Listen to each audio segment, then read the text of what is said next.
உயர்நீதிமன்ற மதுரை கிளை உத்தரவுப்படி குமரி மாவட்ட கல்குவாரியின் விதிமுறை மீறல்களை அளவிடும் பணி இன்று நடைபெற்றது. குமரி மாவட்டம் முள்ளங்கினாவிளை அருகே தாளக்கன்விளை பகுதியில் செயல்படும் கல்குவாரி அரசு விதிமுறைகளை மீறி செயல்படுவதாக புகார் எழுந்தன.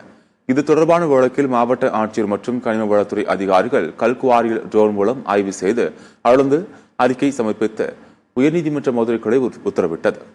அதன்படி கல்குவாரியின் விதிமுறைகளை மீறல்களை அளவிடும்படி மனுதாரர் மற்றும் அதிகாரிகளின் முன்னிலையில் இன்று நடைபெற்றது. இந்த அறிக்கை வரும் 15ஆம் தேதிக்குள் நீதிமன்றத்தில் சமர்ப்பிக்கப்படும் என்று அளவிடும் பணியில் ஈடுபட்டுள்ள அதிகாரிகள் தெரிவித்தனர். சொத்தை அளந்து பார்த்த வரைக்கும் இப்போ 65 சென்டில் 42 சென்ட் தான் இருக்குது. மீதி சொத்தை எல்லாம் அவங்க அதில் இருந்த நிறைய பாறை கனிம வளங்களை எல்லாம் அடித்து எடுத்துட்டாங்க. அவங்கள்ட்ட அதுக்கு கேட்டு அதுக்கு விலை தாருங்க, இல்லைன்னா அதுக்குள்ளே ஏதாவது செய்யுங்கன்னு கேட்டால் அதை ஒன்றும் பண்ண முடியாது, நீங்கள் என்ன வேணும் பண்ணிக்கிடுங்க அப்படின்னு சொல்லி மிரட்டி ஃபோன் பண்ணாலும் ஃபோன் அட்டன் பண்ண மாட்டாங்க. எனக்கு நீ அதுக்கு ஏதாவது நடவடிக்கை எடுக்கணும். நான் இப்போ கலெக்டர் மனு கொடுக்க வந்திருக்கேன். வெடிமருந்துகளை பயன்படுத்தி சுமார் 22 ஏக்கர் பரப்புள்ள பாறைகளை தகர்த்து விற்பனை செய்து கொண்டிருக்கிறார்கள்.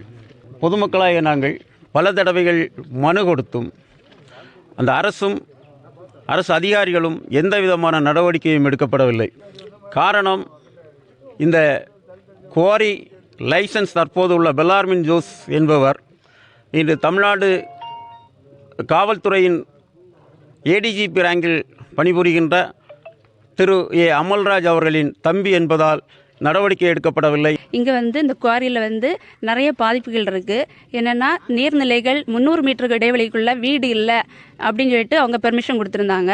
ஆனால் 100 மீட்டர் இடைவெளிக்குள்ள வீடு இருக்குது, நீர்நிலைகள் இருக்குது. இந்த குவாரியில் இருந்து வர வேஸ்ட் வாட்டரில் இந்த பக்கத்தில் இருக்கிற நீர்நிலையில் தான் போய் பொல்யூஷன்லாம் வருது.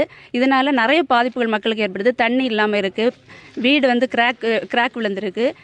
இப்படி நிறைய பாதிப்புகள், மக்களுக்கு நிறைய நோய்கள் இருக்குது. இதனால் மக்கள் நைட்டு தூங்க முடியாமல் தவிக்கிறாங்க.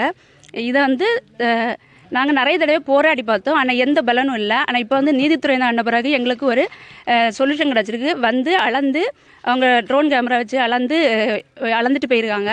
இதனால் நல்ல எங்களுக்கு ஒரு நீதி கிடைக்கும் நாங்கள் நம்புகிறோம்.